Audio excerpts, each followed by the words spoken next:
I am Dr. Edith Perez, Deputy Director at Large for the Mayo Clinic Cancer Center.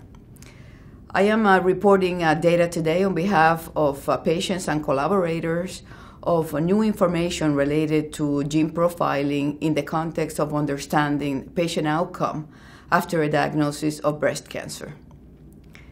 Over the last few years, a lot of information has become available related to new techniques to interrogate or evaluate gene profiles in breast cancer that may help us understand why breast cancer develops, why breast cancer behaves in different ways for different persons, and why persons may derive benefit from one treatment versus not deriving benefits.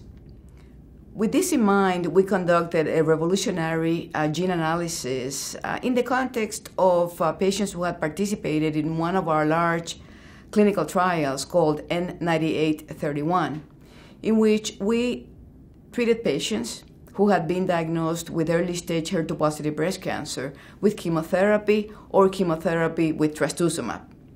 As many of you are aware, our study, as well as the data from other studies, was utilized to determine that the best clinical outcome occurred for the patients who received combination chemotherapy with trastuzumab.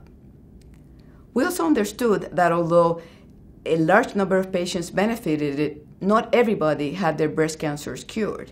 So we decided to conduct an analysis to see if we could figure out whether gene expression in these tumors could help us explain what happened to patients after receiving this important treatment. So we conducted a study called DASL, which is a whole genome analysis of the 24,000 genes present in human cells.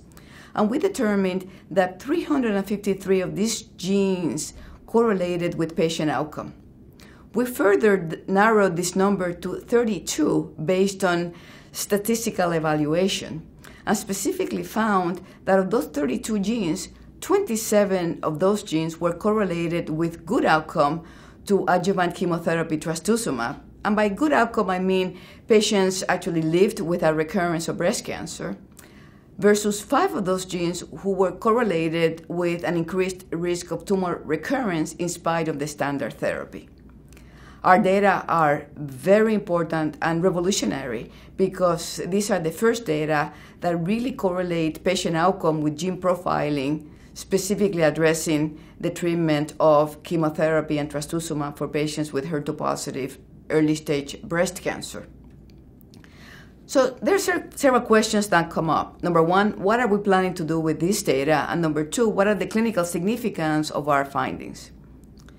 On the first issue, we need to corroborate our data by conducting further analysis of other tumor specimens available in the context of other clinical trials conducted with chemotherapy and trastuzumab.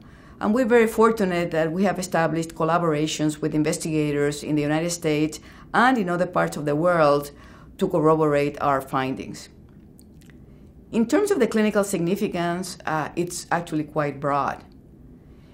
If we can corroborate our data, we may be able to, in the next few years, develop a brand new test that will incorporate genomic profiling when a patient is diagnosed with early-stage HER2-positive breast cancer to help educate the patients related to the likelihood of her or him doing well when they receive chemotherapy trastuzumab, or not doing so well, which will provide an avenue to incorporate other treatments for standard patient management.